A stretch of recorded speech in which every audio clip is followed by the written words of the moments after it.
India versus south Africa 5వ T20 Ahmedabad వేదికగా జరుగుతుంది. మొదటగా టాస్ గెలిచి సౌత్ ఆఫ్రికా బౌలింగ్ ఎంచుకున్నారు.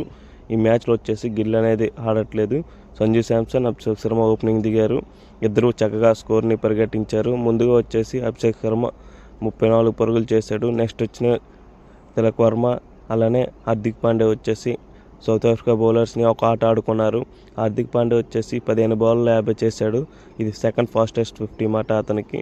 అలానే తిలక్ వర్మ కూడా బాగా ఆడాడు. దీంతో టీమ్ స్కోర్ 231కి 5 వికెట్లు 20 ఓవర్లకి 230 పరుగులు లక్ష్యంతో బరిలో దిగిన సౌత్ ఆఫ్రికా డీకాక్ అలానే డేల్ బ్రీస్ తప్ప మిగతా వాళ్ళందరూ ఫెయిల్ అయ్యారు. మెయిన్గా ఇండియన్ బౌలర్స్లో వరుణ్ చక్రవర్తి 4 వికెట్లు తీసుకున్నాడు. అలానే జస్ప్రీత్ బుమ్రా 2 వికెట్లు తీసుకున్నాడు. మెయిన్గా డీకాక్ ఒకనే ఇండియా బౌలర్స్ని ఒకలాగా ఆడాడు. మిగతా ప్లేయర్స్ అందరూ విఫలం అవడంతో ఈ సిరీస్ ఇండియా 3-1తో గెలుచుకున్నారు. ఈ సిరీస్లో ఇదే లాస్ట్ మ్యాచ్ మాట. అలానే ఈ ఇయర్కి ఇదే లాస్ట్ మ్యాచ్ ఇండియాకి. మళ్ళీ జనవరిలో న్యూజిలాండ్తో సిరీస్ ఉంటుంది. అప్పటి వరకు మన ఛానల్ సబ్స్క్రైబ్ చేసుకోండి ఫ్రెండ్స్.